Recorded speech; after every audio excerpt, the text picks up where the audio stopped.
So I thought I'd go through it and then explain bits and pieces and some of the issues with it. So I'll maybe make one or a few videos and stuff depending on what you all like and stuff.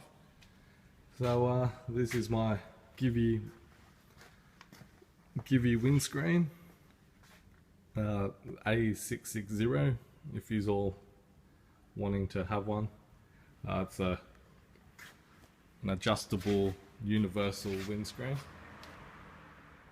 so connects here and here. Very easy to follow instructions, pictorial diagrams. I find that when I rode it without the windscreen and with the windscreen, I get an extra probably like 2-3 kilometers more top speed. Not that, I don't know why it does that. Probably it's because it's not, makes it a little bit more aerodynamic. I'm not sure. So other couple of things I found issues with, I thought I shall tell you when you're picking up, is getting the damn seat off. So of course you think, yeah, you just flip the key and then the seat pops off like that. It actually doesn't. So it took me, maybe a friend and I, 15 minutes to get this seat off. Reason why is there's these metal hook things which go onto this thing, and so to get the seat off the first time, my friend and I, we pretty much had to, one person sit on the front just here to push the weight down, and then to pull it backward. Oh, sorry, push the front down here, and then to pull, and then also my friend had to pull the back bit here, and then the seat came off because due to the clamps, they stopped the seat from coming off. But otherwise, yeah. And so yeah, this is the innards of the motorcycle. Well, of course, a small battery, few wiring things, fuses there, which makes it easy to get to. For the quality of components, it actually is quite reasonable for the price. They didn't go stint. It's actually a well-built bike. Don't expect much from it though, if you're gonna go hooning. According to YouTube, a lot of people take these for stunt riding, and you can do heaps of cool things with it. Yes, it's not a, you can't race anyone with it, but you can go to the go-kart track and race them, do stunt tricks and stuff like the big bikes do. So it's pretty much a compact version of everything. I think it weighs, this bike, I kind of half weighed it when I was at work. It's around about 100-ish kilos with fuel, oil, etc, etc, and then plus the person's weight. I weigh 81 kilos. So it does pull a good 200 kilos easily. Not, but you know, don't expect to go fast. Again, keep having probably to keep saying that. So yeah, they're easy, good acceleration, takes off easily. If I knew how to adjust the suspension to be softer, I'll try to do it. I'm not a very good mechanic, just kind of wing it and hope for the best. The other thing is, when I got the bike, my clutch was quite soft. So I made it to the rigid setting, but because due to everything being electronic, the throttle is quite sensitive and touchy to what I'm used to. But otherwise, you get over it. It's a new bike, different feeling. At the traffic light, if you're a very shy person, do not buy this bike. If you're going to ride in traffic, especially in Sydney or something, or any capital city, not to be discriminative to the other states and territories, you pretty much have to pick your timing right, because once you've got your speed, you can't really afford to lose it. Otherwise, the Urban does go through traffic very well, zips through, and when you're at the traffic light, you can just walk your bike anywhere because it's so small. But for a bike that's so small, it does fit quite comfortably. I'm 170 centimeters. I think it's 5'8" or something, if you're in those terms. Fit quite well, and it's quite a comfy bike actually. It's quite a comfy bike. Probably need to get a different seat because the seat being curved forward, tend to wanting to pretty much sack whack yourself onto the tank all the time and just keep on sliding forward all the time. Probably not the most comfortable feeling. And then the other main problem is, I forgot to go through specs, is the tank is 5.5 litres. Today I filled up 98 fuel for 3 litres for like $4. So for 100 Ks, it's roughly 3 litres per 100 K. If you're more economical, you know, with your right wrist, then, you know, you probably could get more than 200 Ks per tank. But the problem is, yes, it's a digital tack. And it does come, you probably can see it there. Sorry for the light. There's a red dot there. That's for the empty gauge. It's pretty much, it says you need to fill up now or you will be buggered. But it's probably not best to get to that point. So my next mod that I need to get, sorry for the blurriness, is to work out how to carry extra panniers, or the extra fuel. Today I'm installing a Braaap Velocity Stack, which is one of these. So Braaap Velocity Stack. Supposedly the shorter the snout, you get better airflow. As you can see, the current flow, the air goes in, bounces around, then goes in the nozzle, compared to this. It's like straight in, doesn't need to go around.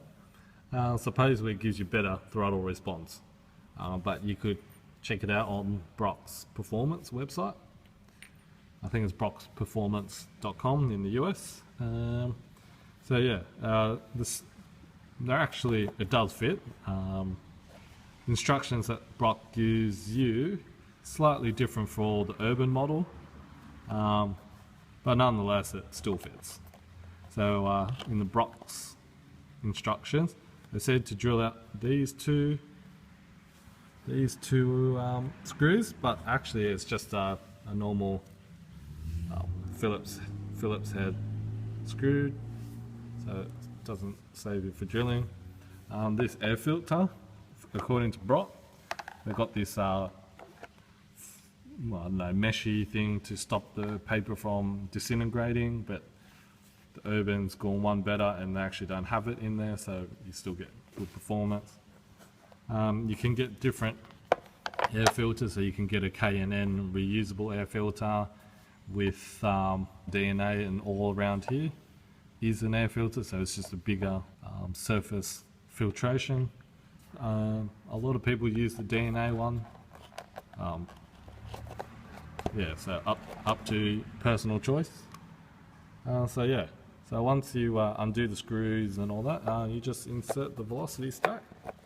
Just fits in, and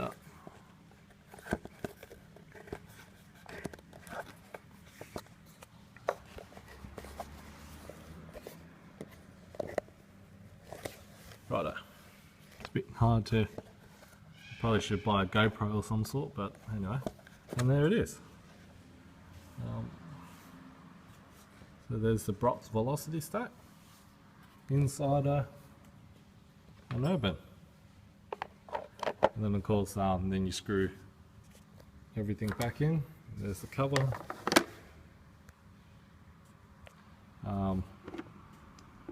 Yeah, so it goes like that. Don't forget the air intake, don't cover it.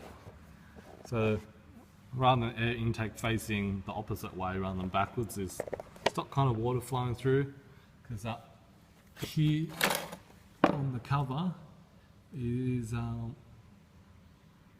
got vents, so it's to stop water from flowing in when you're going high speed. Not that you can go high speed. And so yeah, and that's one air filter box from the Urban. Hey guys, it's me again. Today since it's a bit raining today, I decided to pull my bike apart. So as you can see, I have taken the panels off both sides, and then I've installed a couple of things so far. So I installed a cigarette lighter here. Connects directly to the battery, so makes it half easier.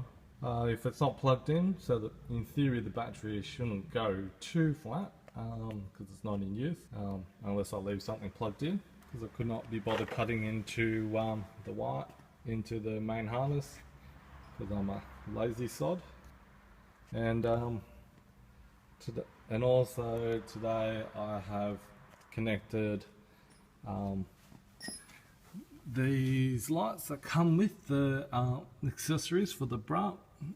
It's a U5 light on both sides, so they mount onto these engine sliders. So they mount onto these two bolts next to the engine cover, as you can see, and I'll show you for the other side. As you probably could have seen that there was missing a different color bolt. That's because it was stripped when I took it out, because it's probably an aluminium engine or some sort, and so damaged, over tightening. Anyway, can't blame anyone. So so anyways, two bolts again, and same thing, the other side of the engine cover, and yeah, so these are not too bad. Similar design to the Honda Grom. The Honda Grom has a third bolt that goes just there. Yeah, and then they come with their screws, whereas Braaap doesn't give you them. And yeah, that's actually ridden for 350 kilometers so far within a week, minus rain, hail and shine. And well, this has been really hot and sweating like a pig on the bike. And yeah, so it's been quite a joyful experience actually riding this bike. It's blown my mind. Such a little thing, and yeah, it just demands more and more and more. So yeah, so far this is the air horn connected to the bike. So this is the original horn where it was living here. Original horn plugged there, and in theory, I'll just point the camera away. Oh, I'll point you out the thing. Yeah, it's 100 and I ordered this from the US. This is a stable. I lost the instruction booklet. It's a stable air horn, electric air horn, mini compressor, a Nautilus stable air horn. I bought this because a lot of the Americans, yes, I copied the Americans for once, although I don't really like copying them, but they got the Honda Grom first. It's around about, decibels is around about over 100, but I won't tell you the specs because it'd be naughty to do so. It's made in Italy, and this bit here is to stop you, they give you a PVC clear pipe, flexi pipe, stop the water from getting in because you need it for the air compressor. Completely waterproof to a certain point, I suppose, unless you submerge it. Yeah, it's two horns in one. I'm going to work out how to mount it again. I've got one of these RAM mounts. Decided to put a cup holder on it, which I'll show you later. That just attaches to the brake lever and clutch lever. So I'll get another one on this side, because it doesn't give you a lot of space. And yeah, so I'll work something out to mount, and then yeah. So I made a few modifications to my Urban. So yeah, bought a few RAM mounts, so for the phone holder, with the rubber grip, so when you bounce around on the Sydney shitty roads, that holds. I got myself a cup holder, but be aware that this screw that comes originally with it will come out. When I replace this with the bolt from here. So I didn't actually, this was just a spare bolt, because I took it from here, and so this is a ram mount. So it's the brake, clutch, lever, with a 1-inch ball bracket, and then got the 60cm double arm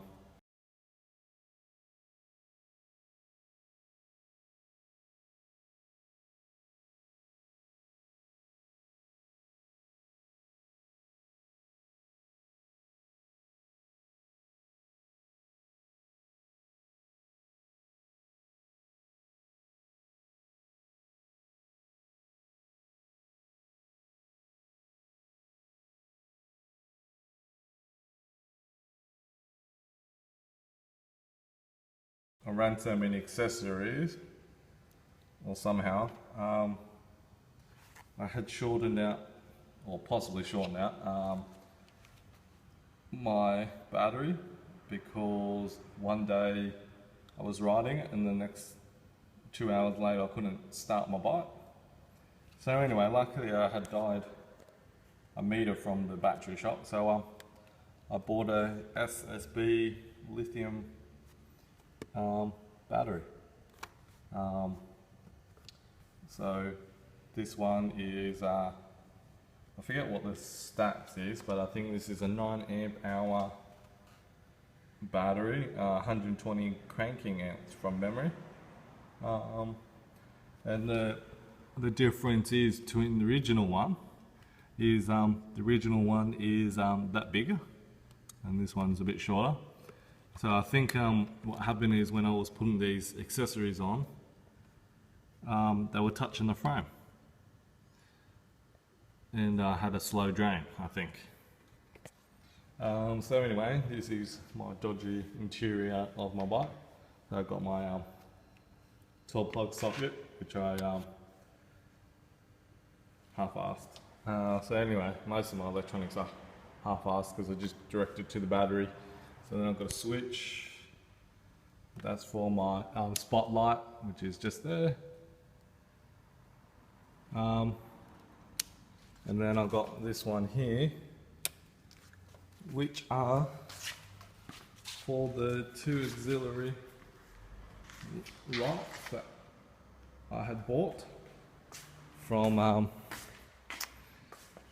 eBay as a replacement of the ones that I bought from Braaap, because they had come off my bike due to the mass vibration. So pretty much I had to buy a new lot, because then you got to be these I got from eBay. I forget the address. The different design between these eBay ones and the one we got from Braaap is the screw that holds this bracket to the light. So you can see there, that's a bolt. The other one was just like a screwless, it's like a bolt without the head, and then they just put a nut to tighten it. But due to the vibration of the bike, it actually had come off. So I put an extra fender, took off a Honda Grom, cheap ass stuff from Thailand. And then of course I bought a Shad. This is Shad cargo box. I think this is the Shad over the Gibby, because I chose the Shad because it pretty much came with all the features without having to pay too much for it. So this is the Shad cargo box. I think it's SD40. Comes with this top bit, and comes with the backrest, which is the most uncomfortable thing to use. So I have written 2 up on this, and everyone complains about the backrest, but if you take the backrest off, it makes it worse. So can't complain. So when I put these on, which I got the guy that I bought it from to put it on, he had actually put it too short, in my opinion. So this box, the bracket, was actually an inch or around about 2 centimeters forwards. So then you couldn't really double. So then I actually had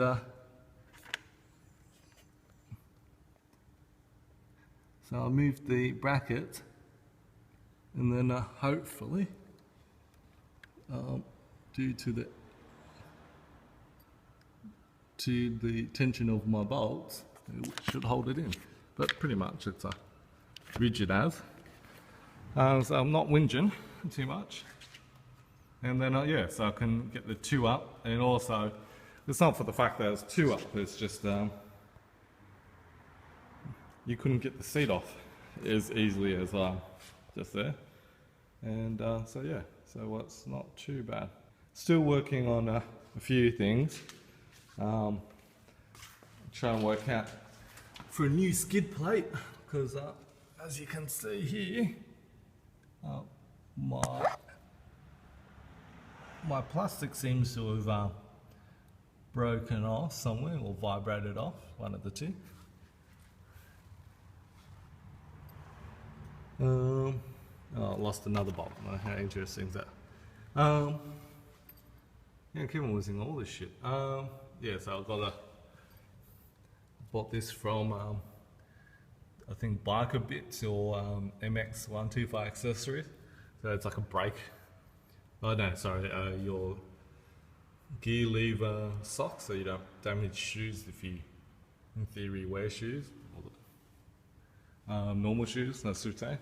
And then I've got these fake Acerburst tarmac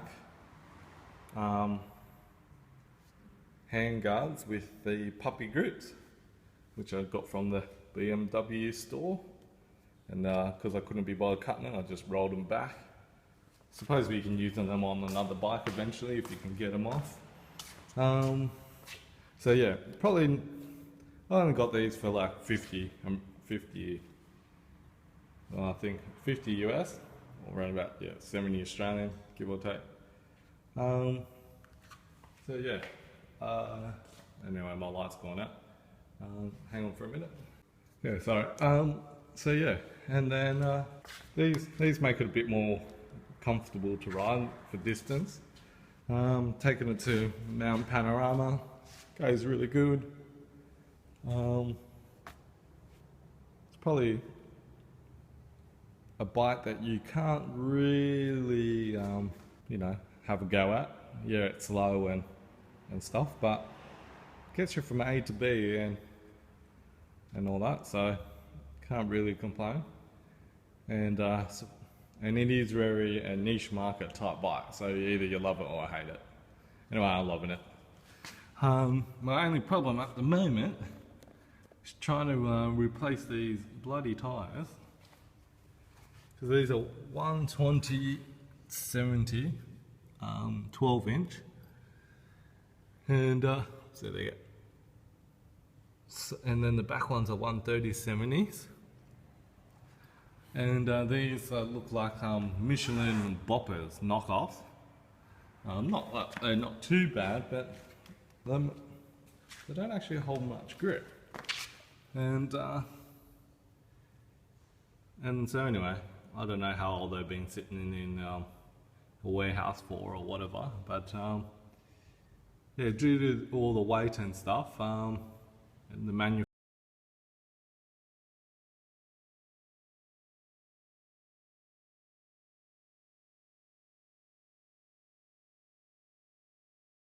they're at 38 for the back, but then there's a problem is that according to the tyre, its max PSI is only, you can only put 33. Anyway, it's somewhere there. The max of this tyre is max 33 PSI. So, you know, go figures. They can't really, they haven't done much. Probably warped the tyre a bit, but yeah. So, but when you put more PSI in, actually it does ride a little bit better, actually. So I actually had run less to take the bumps, but it just handled so crappily. And then pumped it up, ran around panorama, and then I could actually really drop knee without too much issues. But I'm trying to work out, oh there goes the light again, with the Pirellis, or another tyre where there's no like flatty spot. So then there's no ridge from here to then another ridge from there to there. Because once you de-throttle your bike and you're on the corner, you tend to want to go either one way. It's either to the ground. So yeah. Anyway, it's the bike that you've got to get used to, I suppose. So yeah, so I haven't thought of what tyres to get, because there's actually not many in Australia. So yeah.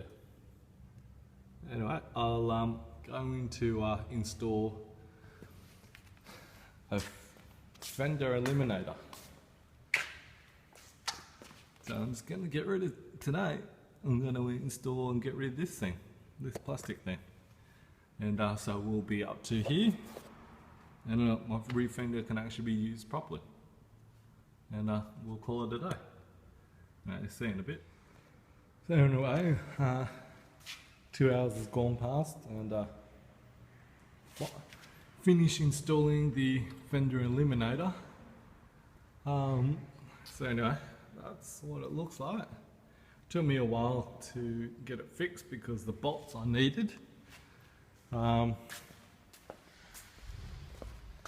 bolts that I needed to get it installed, oh well, not that you can see, but I don't think you need the locking nuts, but I'll put them there just in case, because I'm going to probably put a fuel tank here. So anyway, sorry, I just forgot to fix the cable tie. So yeah, you don't need the locking nuts, and then yeah, I'm just going to put a 1 litre Primus fuel tank just here, and yeah, and then and this is it.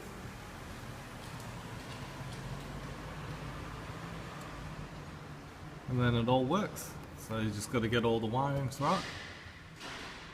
So yeah, so bits and pieces all fit from the Honda Grom to the Urban. Just need to change either a few bolts, bits and pieces, and that's about it really. Yeah, so sorry. Oh yeah, so I had this rack. This is the H2C rack from the Honda Grom. So I bought this from Thailand, and so then it can fit most racks. There are a few better designs. There's one that's a little bit longer, comes out further, but anyway, it's a small bike, so I don't know, it looks probably a little bit dicky for boxes hanging over. It's probably not the best view, but